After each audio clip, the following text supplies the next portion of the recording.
What if your divorce actually was kind of a good thing? I get it. You didn't want the divorce. You're still in a world of hurt and you've got a lot of suffering going on. But just maybe, what if harnessing the power of your divorce could actually help you become a better man? We're going to be talking about that this week on episode 184 of The Relaxed Male. This is The Relaxed Male, a show that comes to you each week helping men to remove the nice guy from their life so they can actually live their life on their terms. Join the host, certified coach Brian Goodwin, as he helps men step out of their heads and become free from the thoughts that bind them. Hey man, hello and welcome to Relaxed Male. This is your host Brian, and I am a certified men's coach that assists men who are just neck deep in the suffering of their life. Men who are going through a divorce, men who are just going through their day-to-day struggles. Life can come at us fast, and there are times that we just become so overwhelmed that we just don't know what to do with ourselves. I am here to help you get your feet back underneath you, get to the root of your suffering, and help you step back and just so that you can relax and enjoy life. So man, today we're talking about looking at a divorce a little bit differently. And we're kind of using this as an analogy. I was originally had this whole concept of us avoiding our discomfort is where I'm wanting to really go with this. But before we actually jump in here, I want to say hello, welcome to all the new guys. We have got more new guys coming in. I am starting to have some decent conversations with a lot of you men. And this is an interesting little aspect, a little dive or a diversion or a portion of the podcast I really didn't think I was going to have much of, is these starting to have these conversations. Now, we're not doing enough as of yet where I think we need to start getting a group together, unless that's something y'all want. If y'all want, then shoot a message over to me, Brian, with a Y, at relaxedmale.com. And I'd love to hear your thoughts and opinions on what you think of having a Facebook group or some type of group where all y'all could actually start meeting. But anyhow, just guys, we're still growing. We're still coming up we're getting more and more guys. And that's all thanks to actually you sharing these episodes out, sharing the blog posts and the podcast episodes, sharing all those out with the men you are connected with and living your life with. That's the whole reason why we're growing. So guys, thank you very much. Now, to jump on in, a lot of us guys, well, it's actually not even just us guys. Us humans, we avoid discomfort. And there's a reason why, because it's more comfortable to be comfortable. And so when things become uncomfortable and we have to find ourselves in discomfort, we're going to try to avoid it. We start having very limiting thoughts about what it actually means to be going through a divorce. Now, yeah, back in, even back before the 60s, being divorced wasn't something to be proud of. And it's still actually not something to be proud of. There's a lot of feminists out there who are out there touting this as a good thing, but it can be. But on the whole, no, it's not. Divorce still isn't a great thing, because we're taking two people who have promised each other, gave each other a vow, and then just because things get a little rough, things get a little choppy, someone is starting to have second thoughts instead of figuring out how to make the problem work, how to change yourself so that your part of the endeavor works better. These days, a lot of people are just wanting to just blow up the whole shebang and go, yeah, no. Or even worse, these days, young adults aren't even actually getting married. They're just, we'll just live together. We'll play pretend that we're married, though we don't have to actually give our commitment to that person. We don't have to give our word to that other person. And the reason why I say that is because tomorrow Like my daughter, love her dearly, and I think that they are venturing into the direction that I would like for them to go. But even if they don't, I mean, right now, my daughter could decide, you know what? I'm done with this. And she could leave her boyfriend high and dry. There's a lot of mental anguish there. Could, or he could, or her boyfriend could just decide, you know what? I'm kind of done playing dad here with my own kid. I would rather go move back to where I'm from and live there. Nothing's stopping him from doing that because he has no actual commitment to her. He hasn't sat down and gone that I want you to be my wife and become and have all the benefits of you being my wife. So a lot of people are avoiding marriage now. And you've got the whole hookup culture, which is bleeding into society. And that's a whole problem in itself.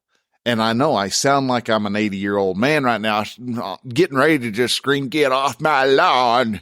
But it's not that. I'm looking at the whole, what causes men a lot of anguish these days, a lot of suffering in their day-to-day life. And that is one of the big problems that so many men go through is this whole divorce thing. The reason why this is a big problem is because of, one, how people actually respond to divorce. When you are the guy and you're sitting there, you've gotten home from work and you're kind of tinkering around the house, doing this, that, and these and those. And all of a sudden, that night you're getting all laid down, getting ready to go to bed. And so you can get up and go to work in the morning. Your wife goes, "I want a divorce." And I don't know if they're all that tactless about it, but some of them may be a lead into a conversation to where she gets to the point where she's going, "I want a divorce. I need you to move out tomorrow, blah, blah, blah, blah, blah, yada, yada, yada, yada, whatever, however, the words shared between the two people are different, but the circumstance is the same. She wants the divorce. You all of a sudden are thrown into this tumultuous, I don't even know what else to really call it. It's just this tumultuous point in your life where all of a sudden nothing is certain. Nothing that you were used to is even concrete anymore. It's just everything's turned to sand and it is just forever shifting on you. And this is the time where, because of the uncertainty, a lot of men develop a very big victim narrative. Oh, it's her fault. He may start calling her names. She may be calling him names, but he's starting to call her names. He's starting to talk about how she's turning the kids against him. How he doesn't have enough money. She's after his money and wanting to run off with his meager fortune that he has put together, and all this other stuff. You hear all this stuff, guys talking about how they're being the victim. Now, are there some elements of truth to this? Yeah. The same as there's some elements of truth to where the women are got their own victim mindset going. But also, especially when it comes around money, those resources start becoming very, very valuable. And so that's where a lot of the fighting comes into place. And a lot of men become incredibly depressed and hopeless over the fact that they are losing the wealth that they generated. I can't remember if I have talked about this before, but my mom, for a while, knew a guy named Wayne. And the reason why I'm talking about Wayne is because Wayne's not around anymore, sadly. But Wayne had taken the time through the restaurant industry, which is not an easy industry to work in and to build a wealth in, but he had done so. He had gone through, built up a nice little fortune for himself and his wife, and had a property in the Texas area, had a ranch in the Texas area. In Texas Hill Country area, as a matter of fact, that's even more expensive. And he as he got older and stuff, all of a sudden, his wife went out and had an affair. Now, interestingly enough, then how this got tied in with my mom is because she went off and had an affair with my mom's ex-husband. But through Wayne's divorce, something that can be viewed as very unfair happened. She got the ranch. She got 90%, if not more, of the money. And now, what are the details of it? I have no idea, but I know that he pretty much lost everything in the divorce. And because of that, and because of his scarcity mindset that he had around the fact that he lost everything, he actually committed suicide by police. And the reason why I mention that is because, again, this is how people respond to divorces. The whole circumstance that is centered around a divorce, especially ones that are incredibly contentious and has accusations of improprieties and accusations of abuse and all this other stuff being thrown around. And guys want to try to fix the problem, or they start getting really scared about what's being done. And so they do stupid, drastic actions. And this is something that is just all happening within their mind. How do people respond to divorce? 90% of the time, if they're on the receiving end of the request for a divorce, they handle it very badly. The people wanting the divorce, they often have a very good, have a better response. Now, they still don't fix the problems because, thinking that a divorce is going to make you happy is not going to make you happy. Thinking a divorce is going to fix your problems is not going to fix your problems. Those thoughts about what make you happy, what your problems are going to be with you even once the judge says all's done and out of there.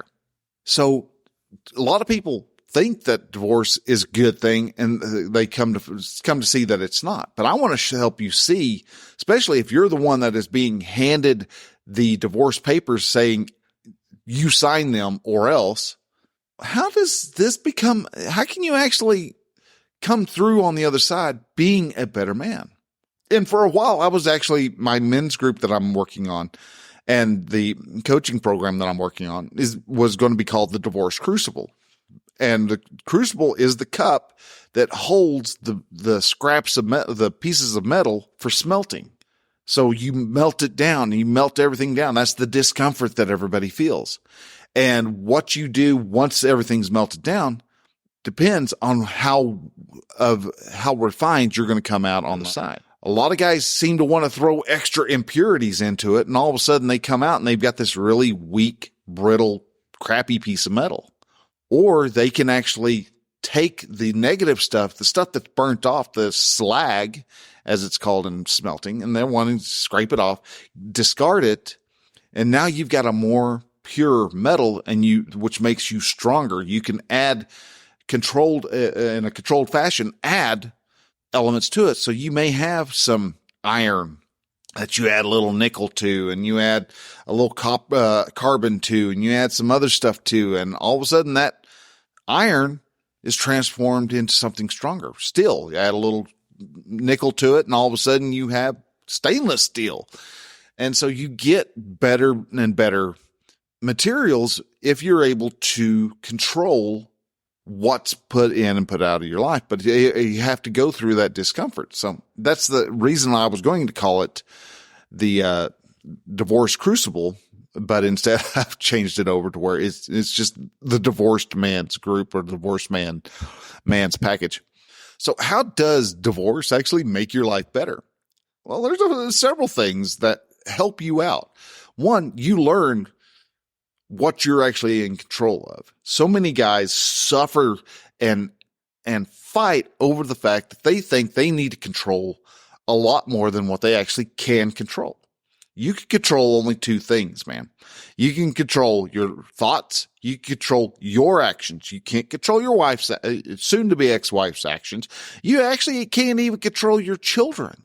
Your ex-wife can't control your children. Your children can only control themselves. Now, you can influence them, but they have no control, or you have no control over it. Now, a lot of people worry that their children are going to be turned against them. But because the people worry about that so much, they in fact actually become a self-fulfilling prophecy, because they start doing really stupid stuff that compounds the fact that compounds and reinforces what their wife or ex-wife is telling the kids. Oh, he got anger problems, and all of a sudden dad shows up and he's hollering and screaming and throwing hands and everything else. Yeah, well, looks like mom's right. Dad does have some anger issues. Maybe she's right. Maybe he isn't a great and wonderful man as you thought. If you can remain calm and you can look at what's going on in your life and be able to understand the emotions associated with it, you change how you're going to show up. If you're going to show up to a divorce proceeding with the thought that you're going to be screwed over, well, you're going to act that part. You're going to come out being the victim, and the judge doesn't respect victims. Courts don't respect victims. If you're being the victim, then you're going to be screwed over. And I'm not saying the victim of a crime. I'm saying if you're showing up going, oh, I'm the one who's being most taken advantage of, and you're sitting there crying about it, that's you playing the victim. And you're not going to get any respect for showing up like that. You also learn what pillars are actually needing to be shored up. You're going to find out, I really don't know how to communicate with my kids now. Well, there you go. You need to start working on your mind pillar. You start working on that mind and building it up. Start learning something. Stop thinking you already knew it all, because you obviously have shown you didn't hardly know anything. Oh, well, I've got to start dating now, and I've got this dumpy body. Chicks ain't going to dig the dumpy dad bod. All right. No matter what the folks out there want to try to tell you, oh, the dad bod is hot. No, actually they aren't. They're trying to convince, because a lot of the woke culture is actually about, they want to bring ugly into look at half the woke women. I mean, they've got blue hair and 47 piercings in their face, and they're not in typical pretty areas either. They're like between the eyes and hook and rings in the nose. So they're looking like pigs or cows. They've got usually some stud right up below their lip and between their lip and their chin. And sometimes they've got artificial dimples because they've stuck a couple studs in their cheeks. And no, they don't look pretty. I'm sorry. They may think they are. Their tattoos may they think they're adding beauty, but no, they're subtracting beauty. And that is one of the sad parts about this. That's why they've got women trying to look like really ugly men or pretty men, because they don't look like men. They just look like really pretty women dressed as dudes. And you've got dudes that look like really, really ugly women. So you need to have your body pillar reinforced. Get yourself into shape. Get some decent muscle built up. Look like you can actually carry your own in a fight. Learn how to fight. That gets you into shape more than anything. Learn how to fight. Learn how to get into some Brazilian jiu-jitsu. Get to learning how to actually put a person into a submission hold. Those are things you need to do to be able to protect your next wife. Know what you're driven to do. Going home, sitting on the couch after work and not having a purpose is one of the reasons why your wife got tired of you. She wanted to go on an adventure with you, and your adventure is, I came home from work. Adventure is sitting on the couch watching Netflix.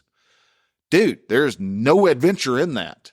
So yeah, she got bored and found someone who's out on an adventure, and you got left behind, and now you're mad that she left you behind. That's not her fault. That is all 100% you. And then you also, many guys actually find out that their community pillar is gone. All right.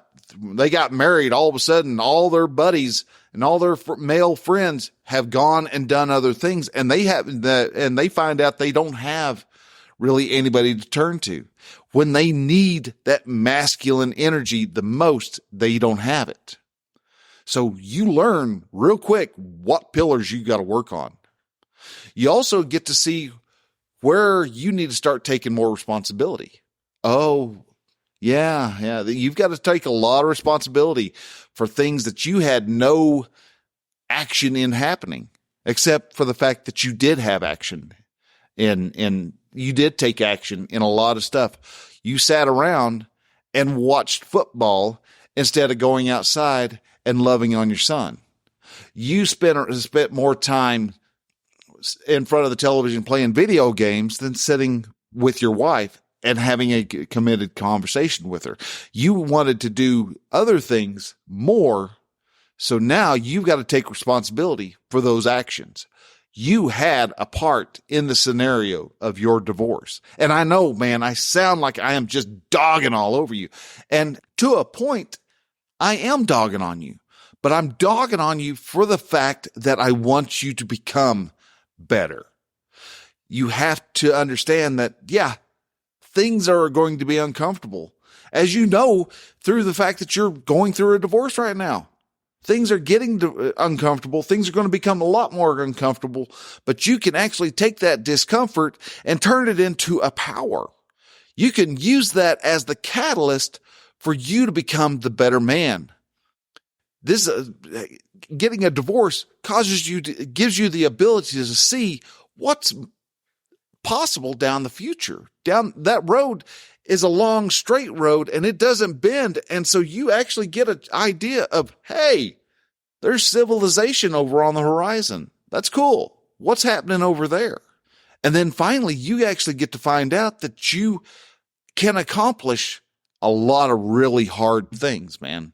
Your accomplishments are based on the difficulty that you get. So if you all of a sudden are just doing a little bit of this and a little bit of that, your accomplishment's going to be there, but it's not going to be as great as you going out and rebuilding your wealth in a quarter of the time that it took you the first time, because you find out that, oh, I already knew how to make $1 million.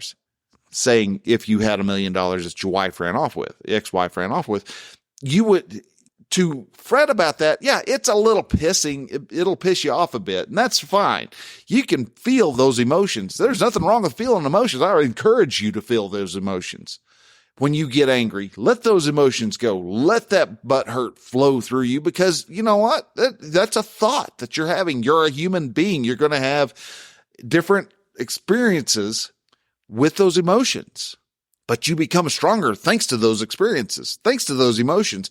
You get through on the other side going, yeah, a better sense of accomplishment, a sense of self-respect, a sense of self-confidence when you pass through that barrier of discomfort. You also figure out, hey, that you can learn from the mistakes you made. And you can do this. And I actually recommend everybody do this every night, but you could sit down and grab a piece of paper and write down the answers to these different questions. And I would recommend you do so. Ask yourself, what did I do? And if it's on a daily basis, what did you do today? If it's about your divorce, what did you do? What did you do that warranted that divorce? Learn from the mistakes you made. From there, what could you have changed? Again, for today or for your divorce, what could you have changed? What could you not change? What was out of your control? Good question to ask, because when you understand what you have as the ability to change and what you have the ability to not change, you're going to not waste your energy on stuff that you can't change. You're going to start understanding, hey, man, I've got to stop throwing all this energy against something that's not helping me. It's not going to benefit me if they, on what they do, either one way or the other. So figure out what you could not change. What do you stand to learn from this experience? This is where you get to open your mind. What do you learn from this? And phrase it in a way that is where you're not a victim. Well, but I am. Are you? Let me use an example here. I grew up in a small town. This town at that time was about 15 to 1900 people, depending on, which decade you were in. Anyhow, it's a small town. It's a 1 mile by 1 mile town. It's small. It is an agricultural town. But because we lived in an agricultural town, there are many times that I had to get up in the cold every day and go and just break up ice for the cattle, to feed the cattle, had to go and, do all sorts of different things.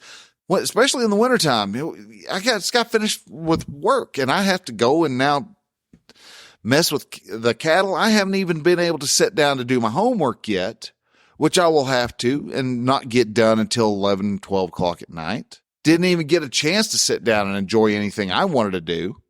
No, I had to go with Dad, and that was after football practice. So we may have got done at 6. And so it was already dark and had to go out and redo particular stuff. I was given animals that I had to take care of for 4-H projects. And these are things I had to do. And somewhere in there, I was going to have to find time to go out and go date girls and get my chores done at the house and all the other stuff. I could either look at it like that, or I could turn around and go, because I lived in a small town, I was given the responsibility of making sure the cattle had water. I was given the responsibility of making sure the pigs were fed, because the pigs were my 4-H project. I was given expectations. I had expectations on me that I needed to fulfill. Because of that, I became a lot more prepared to be able to handle my life as it came about. So which one had more power? The first one or the second one? You can actually look at the same picture, exact same thing, and it's either a good thing or it's a bad. I've gained power because of it, or I have sacrificed and thrown away my power. So what do you stand to learn from this experience? And that's where the last question comes into play. Where did you give your power away? If you're noticing that the only way you can write that is in a victim-oriented frame of mind, step back a half step and look at where you gave your power away.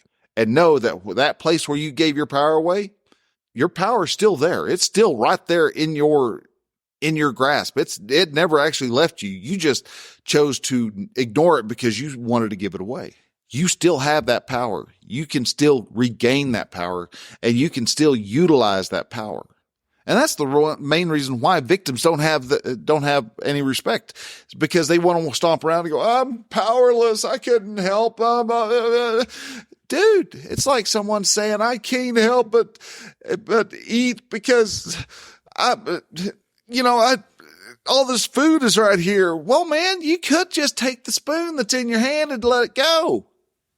You have the power. "Oh, I couldn't help it. The hamburger jumped into my mouth." Whatever, dude. That's the excuse you want to give. People see through the lies. And you are able to turn off the lie machine and start telling the truth. And you tell the truth by owning up to your responsibilities, accepting the responsibilities you have, and claiming your power. You can stay out of that victim mindset by not giving away your power, by claiming responsibility, by taking what is being said and claiming it as your own. And the actions that happen are your actions. Even a lack of action is an action. To not decide is to decide. So if you're wanting to stay out of the victim mindset, you've got to accept full responsibility for all your actions. And when you do that, you actually will allow yourself to become a better man. You will start harnessing the power. You will start seeing that, hey, my thoughts make my emotions, and my emotions create my actions. My actions create my results. And so therefore, I know my thoughts create my results. I can go through and change my world like that. You just have to want to change. You just have to want to claim your power back. You just have to want to become the better man. You can't control your wife. Your wife is going to be a burning trash fire if that's what she wants to do. And what she does to you may look like it's a burning dumpster fire. It may just be the hottest freaking dumpster fire known to man. But to her, who knows? Maybe she thinks she's on top of the world. Who is it for you to decide?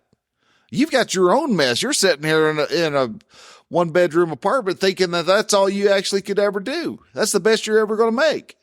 But in all reality, no, you could actually make a lot of changes to who you are and to what you think. And all of a sudden, that one-bedroom apartment that you're in becomes a better house than what you had before.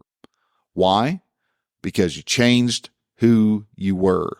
You grabbed and harnessed the power of your divorce to become a better man.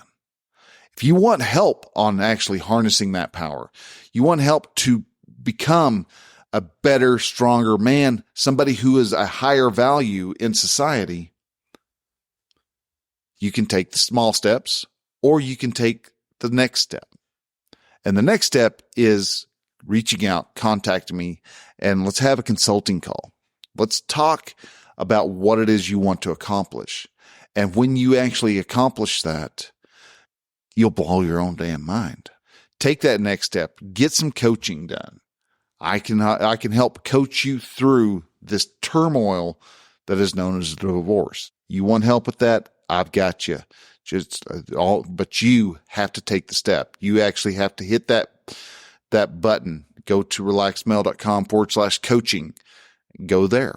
If you don't have the link in the show notes, you can go to relaxedmale.com/coaching, and down at the bottom, actually, you'll see buttons through there, all through there that take you to the next step. So guys, with that, I want to thank you very much for listening. If anything I said resonated with you, something that you think a friend of yours needs to hear, take this episode. All the podcast platforms out there these days have a share button. Hit that share button. Share it out onto Facebook and Twitter. Take a screenshot at Relax Mel in the description. I'll reach out and I'll at least tell you thanks for sharing it. Share this out with all the folks you know. Hit that share button. Share it as a text message over to a buddy that you know that needs to hear this information. That's why I'm sharing this out. I'm wanting men to become better men, but to be able to do that, they've got to first know that the Relax Mel's out there. And I can't do that without you. And y'all are knocking it out of the park as we continue to grow. So guys, thank you so much for listening. Please subscribe, like, follow, whatever it is you want to do, however you do on your particular app. And that way, the podcast will arrive on your phone each and every week. Thursday, about 3:00 in the morning is when I usually like to get it out. So guys, with that, thanks for listening. Y'all take care. See y'all next week. Till then, bye.